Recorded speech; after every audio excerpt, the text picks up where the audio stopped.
Hello, everyone. We are here to bring you some Mentos Now Mints. This is our sponsor for today, Mentos Now Mints, brought to you by Bass Pro Shops. Jason, how's it going? Are you excited for this wild card slate? Yes and no. I'm excited for the NFC games. I I'm am not excited excited to for AFC. pull all my money off after NFL season's over, so I don't lose any of it in NBA.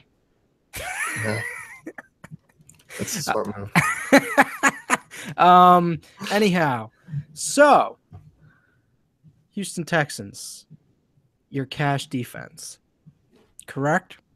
Yeah, I mean, hard not to like him this week. I mean, you look at that Raiders team, two corners to really match up well with basically their best weapons, Mari Cooper and Michael Crabtree. You're going to get Connor Cook, Matt McLaurin, certainly the downgrade from Derek Carr. And Houston, I mean, has been playing pretty well of late, kind of over the last stretch in terms of a floor 8-7, 9-7. We haven't really seen tremendous upside from them this season. Obviously, I think the loss of J.J. Watt's kind of hindered that a bit. But overall, I still think this is a pretty good defense, talented secondary, decent front seven, good against the run, good against the pass. They've kind of improved against the run as the season's gone on.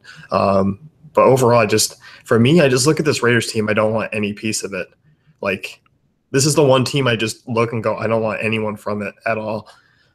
Well, that means Seth Roberts is going to catch a 70-yard touchdown. Yeah, and Andre Holmes. Yeah, those two will be. Yeah, get those guys going up. The last 4 p.m. slate I played with the Raiders on it, it was DeAndre Washington with the 20-point game. Yeah, that was vicious. So I guess in that game in general, you're just kind of looking at 4,800. So I think they are going to be the chalk as well. But you're not afraid of that ownership? No, I'm not. I mean, I think Seattle will probably eat into it a little bit. I think people will go on to Pittsburgh. But for the most part, I expect Houston to be the chalk just because it presents the greatest matchup. I mean, you look at that game total, one of the lower playoff ones in some time. And, Houston, I'll give the advantage to just against that backup quarterback and being at home. I'm not really worried about that price. I think by far I prefer them as my top option. Certainly. The Pittsburgh Steelers facing the Dolphins at home. What are you looking at there? Good run defense. I mean, ninth against the run per Football Outsiders. Obviously, that's a big thing. I know Jay Ajayi rushed for over 200 yards against them earlier this season. I mean, they allowed 30 points to Miami on the road. And you talked about Pittsburgh just being a much better defense at home, possibly a bad weather game, which doesn't bode well for those Miami Dolphins players. And Pittsburgh's just been too good at home, I think, over the past, especially during the playoffs. I think there's a lot of playmakers on that defense that give them a reasonable floor just based off of sacks, which they're averaging 2.4 per game this year.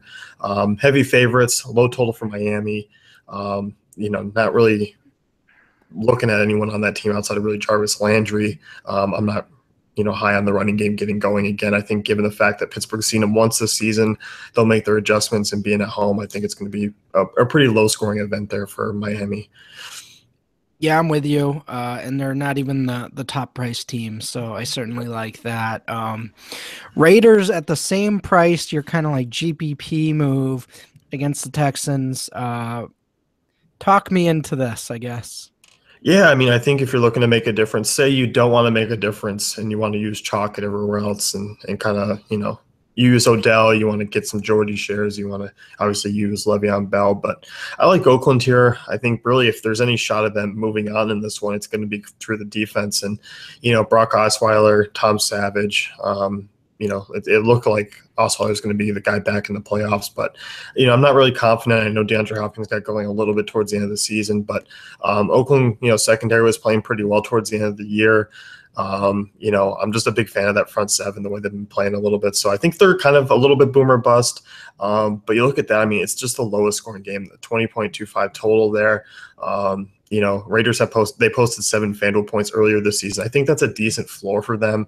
And I think there is some upside just going up against Osweiler because really Lamar Miller banged up. Not quite sure how healthy he's going to be. And I think you take him out, and I might push a little bit more in favor of Oakland.